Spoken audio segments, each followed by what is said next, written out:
নামটা এখন জানেন, কাজেই সেই নামের যে ব্যক্তি যিনি নিজের জীবন দিয়েছেন তারই যমজ ভাই তিনিও কিন্তু একটা গুরুত্বপূর্ণ ক্যারেক্টার হয়ে দাঁড়িয়েছিলেন। এরপরে এই জুলাই ফাউন্ডেশনের উনি দায়িত্বেও ছিলেন কিছুদিন, তারপরে যা হোক পদত্যাগ করেছেন। কেন করেছেন এটা নিয়ে নানা কথা আছে, সে আলোচনায় আমি যাচ্ছি না। কাজেই রাজনীতিতে এই নামটা, এই ক্যারেক্টারটা অবশ্যই একটা বিএনপির জন্য একটা প্লাস পয়েন্ট হিসাবে আমি মনে করি হয়েছে। পাশাপাশি স্নিগ্ধর জন্য এটা একটা প্লাস পয়েন্ট, একটা বড় দলে উনি যোগ দিতে পেরেছেন, এ পর্যন্ত ঠিক আছে। কিন্তু তারপর শুনলাম তিনি নাকি উত্তরার থেকে বিএনপির ক্যান্ডিডেট হচ্ছেন। এটা শুনে আমি প্রথমে একটু হোঁচট খেলাম এই কারণে যে স্নিগ্ধ তো আগে বিএনপি করতেন না, কখনোই করতেন না। তাহলে উত্তরাতে এই যে আওয়ামী লীগের 15 বছর, আওয়ামী লীগের যে 15.5 বছর সময় শাসনকাল, এই সময় আওয়ামী লীগ যে বিএনপি নেতা কর্মীদের উপর যে নিদারুণ টর্চার করেছেন, এই টর্চারের সময়টাকে, দলটাকে ওখানে ধরে রাখা, এই সমস্ত কাজে দলকে ধরে রাখা, দলকে উদ্দীপ্ত করা অথবা দলের হয়ে কোনো না কোনো কাজ করা, এই কোনো কাজে গত 15.5 বছর কি মীর মাহবুবুর রহমান স্নিগ্ধের কোনোরকম ভূমিকা ছিল না। এখন যদি স্নিগ্ধ সামনে বিএনপির নমিনেশন পেয়ে যান, উনি নির্বাচিতও হবেন, এবং তখন কিন্তু এই এলাকায় বিএনপির যারা রাজনৈতিক নেতাকর্মী যারা আছেন তারা কিন্তু স্নিগ্ধকে নেতা মেনেই কাজ করতে হবে। তাদেরকে এমন একজন লোককে নেতা মানতে হবে যে লোকটা তাদের বিপদের সময় ছিল না, তাকে এখনো প্রশ্ন ওঠে না। উনি কি বিএনপির রাজনীতিটা খুব ভালো বোঝেন? যিনি রাজনীতি করেনি নাই তিনি কি করে বুঝেন আমি এটা মানব? তাহলে তাকে দেওয়াটা কেন? অনেক সময় এমন হয় যে এমন একজন মধ্যপন্থার লোককে আনতে হয় যে নাকি নির্বাচনে বিজয়ের ক্ষেত্রে ভালো ভূমিকা রাখে। সন্দেহ নাই মীর স্নিগ্ধ এই সময় ওরকম একটা ভালো ভূমিকা রাখতে পারবে, কারণ ওনার নামেরও একটা কিন্তু গুরুত্ব আছে। প্রশ্ন হচ্ছে, এখন কি নির্বাচনের মাঠ বিএনপির জন্য অতটা প্রতিদ্বন্দ্বিতামূলক? যদি স্নিগ্ধ এখানে নির্বাচনে লড়াই প্রার্থী না হন তাহলে কি এখানে বিএনপি হেরে যাবে? হয়তো বলবেন বিএনপি লিডার সেরকম ভালো কেউ নাই, এটাও আমি বিশ্বাস করি না। বিএনপি লিডার ভালো অবশ্যই আছে, যাকে দেখা যাচ্ছে হয়তো তাকে নিয়ে আপনাদের আপত্তি আছে, সে হয়তো প্রচুর চাঁদাবাজি করেছে, অমুক করেছে, তমুক করেছে, তাকে দিয়েন না। ওখানে বিএনপির নিবেদিত প্রাণ কেউ না কেউ তো আছে, এত বড় দল থাকবে না? থাকবে। বরঞ্চ আপনারা যদি, যার প্রতি আপনাদের আপত্তি আছে, যদি এমন কেউ থাকে যে নাকি দলের বড় পদে আছে কিন্তু তার ভূমিকা এই সময় ভালো ছিল না, চাঁদাবাজির সঙ্গে জড়িয়ে গিয়েছিল, দখলদারিত্বের সঙ্গে জড়িয়ে গিয়েছিল, যদি এমন কেউ থাকে তাকে নমিনেশন দিয়েন না। বরঞ্চ তাকে দেখিয়ে দলের জন্য নিবেদিত প্রাণ সৎ এমন একজন বিএনপির কর্মীকে অথবা বিএনপির নেতাকে অথবা বিএনপির সমর্থককে তুলে নিয়ে আসেন, এনে তাকে মনোনয়ন দেন। তাতে কি হয়, চাঁদাবাজির যে কি শাস্তি সেটাও তারা বুঝতে পারে, এবং বিএনপির দলের জন্য নিবেদিতভাবে কাজ করার কি মূল্যায়ন সেটাও লোকে বুঝতে পারে। কিন্তু যদি আপনার কোনোটা না করে সম্পূর্ণ বাইরের একজন লোককে এনে লটারি পাওয়ার মতো করে মনোনয়ন দিয়ে দেন, সেক্ষেত্রে কি হয়, কোনো মেসেজ কিন্তু কারো কাছে যায় না। দলের কেউ কিন্তু বুঝতে পারে না যে কী কারণে কি হয়ে গেল।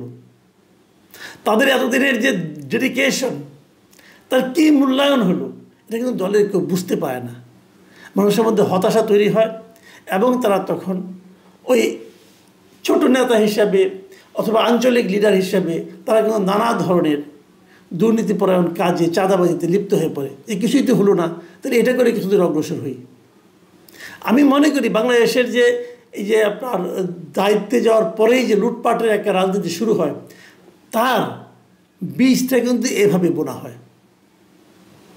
তো এই প্রশ্নটা কিন্তু যখন থাকছে, যখন এই প্রশ্নটা নিয়ে আলোচনা চলছে, এর মধ্যে আমার সঙ্গে একাধিক লোকে আলোচনা হয়েছে, এবং স্নিগ্ধও দেখলাম উনি বললেন যদি ওনাকে সুযোগ দেওয়া হয় তাহলে উনি বিএনপির উত্তরা থেকে নির্বাচন করতে চান বিএনপির হয়ে।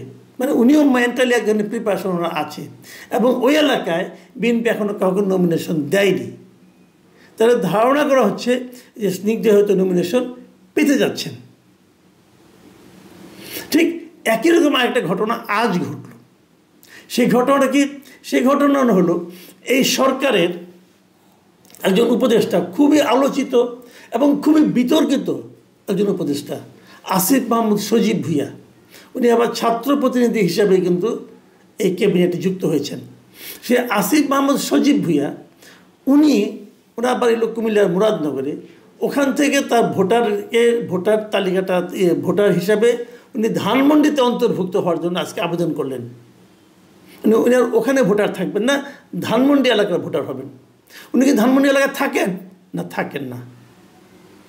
উনি মুরাদনগরও থাকেন না, বাট ওটা গ্রামের বাড়ি, ওখানে ছিলেন একদিন। ওখানে উনি চেষ্টাও করেছেন, নানা ধরনের কাজকর্ম করেছেন, কিন্তু যখন ওখানে দেখা গেল যে মোফাজ্জল হোসেন কায়কোবাদ সাহেবকে নমিনেশন দেওয়া হয়েছে, বিএনপি মানে দিচ্ছেন বলে ঘোষণা করেছে, তখন উনি হতাশ হয়ে হয়তো ওখান থেকে নাম কাটিয়ে ধানমন্ডি আসতে চাচ্ছেন।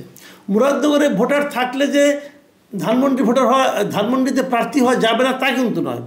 কিন্তু আসিফ মাহমুদ সজীব ভুঁইয়া ব্যাখ্যা দিয়েছেন যে যেহেতু আমি ওখানে নির্বাচন করব না, আমি ঢাকায় নির্বাচন করব, অতএব আমার ভোটটা ওখানে নষ্ট করে লাভ কী। খুব স্বাভাবিক, খুব লজিক্যাল কথা কিন্তু। কারণ উনি যদি ঢাকায় প্রার্থী হন, উনি তো নির্বাচনের দিন এখানেই থাকবেন, তো উনি তো মুরাদনগরে যে ভোট দিতে পারবেন না, কিন্তু ভোটটা তো নষ্ট হবে ওখানে। দিস ইজ গুড ডিসিশন, আমার কোনো সন্দেহ নেই। কিন্তু আমার কথা হলো, আমি যতদূর জানি উনি থাকেন তেজগাঁও থানার দিকে, তো উনি তাহলে ধানমন্ডিতে এলেন কেন? ওখানে কিন্তু তেজগাঁওর ওখানে কিন্তু একজন প্রার্থী দিয়ে দিয়েছেন, বিএনপি দিয়ে দেওয়া হয়েছে, ধানমন্ডি এলাকায় দেয়নি কাউকে।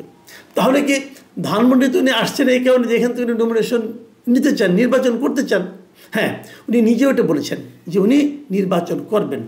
উনি একদম কনফার্ম করেছেন যে আমি নির্বাচন করব, এবং এটাও বলেছেন আপাতত সিদ্ধান্ত স্বতন্ত্রই করব, তারপরে দেখব কোন দলের সঙ্গে কোন দলে যেতে পারি, অথবা দলের সঙ্গে আমার সম্পর্ক হয়, তাহলে সেই দলের নমিনেশন নিয়ে আমি নির্বাচন করব। তাহলে আসিফ মাহমুদ সজীব ভুঁইয়া নির্বাচন করছেন, উনি ধানমন্ডি এলাকায় ভোটার হতে চেয়েছেন, অতএব উনি ধানমন্ডিতে ভোটার হবেন। কিন্তু কোন ঠিকানায় হবেন এখনও তো ওনার ধানমন্ডিতে কোনো ঠিকানা আছে বলে আমি জানি না। ধানমন্ডিতে থাকবেন ঠিক করেছেন, কিন্তু একটু বাসা ভাড়া করেছেন, তাহলে কোন ঠিকানা দিয়েছেন আমি এটাও জানি না, হয়তো খোঁজ দিলে জানা যাবে। তো উনি যখন ধানমন্ডি থেকে নির্বাচন করবেন ঠিক করেছেন, এমন একটা জায়গা থেকে করবেন বলে ঠিক করেছেন যেখানে বিএনপি এখনও কাউকে নমিনেশন দেয়নি। এখানে কিন্তু বিএনপির আমার বিবেচনায় খুবই ভালো ডেডিকেটেড দুজন প্রার্থী আছে, একজন ব্যারিস্টার অসীম, একজন শেখ রবিউল আলম রবি। দুইজনই যথেষ্ট পরিচিত এবং দুইজনেরই অনেক এখানে আপনার মানে গুরুত্বপূর্ণ ভূমিকা আছে দলকে টিকিয়ে রাখার জন্য, এবং দুইজনই অনেক দিন ধরে বিএনপি করেন, দুইজনই চমৎকার বলেন, দুইজনের সঙ্গে আমার ব্যক্তিগতভাবে পরিচয় আছে, এবং দুইজনকে আমি অত্যন্ত ভালো মানুষ বলে জানি। তো এদের যে কোনো একজন বাদ পড়লে আমার মন খারাপ হতো। এখন যদি দুজনই বাদ পড়ে যান তাহলে কি হবে? আবার ফর্চুনেটলি আমি নিজেও ধানমন্ডি এলাকার ভোটার, আমি এলাকারই ভোটার, তাহলে আমাকে তো একজন ভোট দিতে হবে। আমি এই দুজনে যে কোনো একজনকে পেলে আমার মনে হতো না ভালো একজন ক্যান্ডিডেট পাওয়া গেছে। কিন্তু এখন যদি আমাকে আসিফ মাহমুদ সজীব ভুঁইয়াকে ভোট দিতে বলা হয়, সেটা দেবো না ভাই, আমি আগেই বলে দিলাম। আমি দেবো না মানে কেন? কারণ ওনার আমি এত কর্মকাণ্ডের কথা শুনেছি, স্ক্যান্ডাল শুনেছি, দেখেছি, ওনার বিভিন্ন আচার আচরণের মাধ্যমে যে আচার আচরণের যে পরিচয় আমি পেয়েছি, আমার মনে হয় না যে আমি ওনাকে ভোট দিতে পারবো শেষ মুহূর্ত পর্যন্ত। আমি জানি না, জামাতের প্রার্থীও আছে, সেটাও দেখবো কে প্রার্থী, আমার ঠিক খেয়াল নাই, হয়তো তাকেও দিতে পারি, কে জানে, অথবা কাউকে দিতে নাও পারি, কিছুই বলা যায় না। যাই হোক, তবে আমি মনে করি অনেকে হয়তো ভাবছেন যে তাহলে যেহেতু এটা এখনো ফাঁকা আছে, তাহলে এটা কি তাহলে আসিফ মাহমুদ সজীব ভুঁইয়ার জন্য ফাঁকা রাখা হয়েছে? এটা কিন্তু আসিফ মাহমুদ সজীব ভুঁইয়াকে সাংবাদিককে জিজ্ঞাসা করেছিলেন, উনি অস্বীকার করেছেন। উনি বলেছেন না, আমার সঙ্গে সেরকম কারোর সঙ্গে কোনো আলোচনা হয়নি, কাজেই আমার সঙ্গে কোনো আলোচনা হয়নি, অতএব আমি এটা বলছি না, কিন্তু আপাতত আমি স্বতন্ত্রভাবে নির্বাচন করব। কিন্তু ঢাকার মানুষকে জিজ্ঞাসা করেন, এই এলাকার ভোটারদেরকে জিজ্ঞাসা করেন, তারা সবাই কিন্তু একই কথা বলবেন যে ওনার জন্য ফাঁকা রাখা হয়েছিল। এবং এই যে ফাঁকা রাখাটা, এই যে এতদিনের যে ধারণাটা, আলাপচারিতা, যেটা নাকি মানুষ সন্দেহ করেছিল, সেটা যে সত্য হতে পারে তার একটা নমুনা টের পাওয়া গেল উনি এই এলাকার ভোটার হওয়ার মাধ্যমে। আবার দুদিন আগে আমি এই আসিফ মাহমুদ সজীব ভুঁইয়া একটা অনুষ্ঠানে বলছিলেন যে 10-20 কোটি টাকা চায় না ভোট করা যায় না, তাই আমাদেরকে ভাবতে হয়। মানে ওনারা যে ভোট করবেন কিনা জিজ্ঞাসা করা হয়েছিল হয়তো, অথবা নিজে থেকেই বলেছেন, টিভিতে যেটা দেখলাম আর কি, যিনি বলছেন যে 10-20 কোটি টাকা না থাকলে সংসদ নির্বাচন করা যায় না। তো এই বাস্তবতায় যাদের কালো টাকা আছে তাদেরই সুযোগ নির্বাচনে অংশগ্রহণ করার। কাজে আমাদেরকে বারবার চিন্তা করতে হয় ইলেকশন করব কি করব না। ভালো কথা, এই কথাটা মানলাম। এই কথাটা আমি অন্য একটা অর্থ খুঁজে পাচ্ছি। সেটা হলো উনি নির্বাচন করবেন কি করবেন না সেই দিন পর্যন্ত ওনার ধারণা ছিল, কারণ 10-20 কোটি টাকা নতুন নির্বাচন করা যায় না। এখন উনি ঘোষণা করেছেন উনি নির্বাচন করছেন, তার মানে কি ওনার এর মধ্যে 10-20 কোটি টাকা কালেকশন হয়ে গেছে? নাকি এটা এমনও হতে পারে ওই সময়ে আওয়াজটা দিয়েছেন যাতে নাকি 10-20 কোটি টাকা এই 2-3 দিনের মধ্যে ম্যানেজ হয়, কেউ না কেউ তাকে দেয় যে আপনি যখন নির্বাচন করতে চান তাহলে টাকাটা নেন, আমাকে ওই কাজটা করে দেন। এগুলো কি কিছু আমি জানি না, বাট এই সন্দেহগুলো মনের মধ্যে জাগে। কিন্তু বটম লাইন হলো এই আলোচনার, আমি যেটা মনে করি রাজনৈতিক দলগুলোর সবসময় উচিত হবে দলের প্রতি যাদের ডেডিকেশনটা বেশি, যাদেরকে দিলে দলের সম্মান বৃদ্ধি হবে তেমন কাউকে মনোনয়ন দেওয়া। এমন কাউকে মনোনয়ন দেওয়া ঠিক হবে না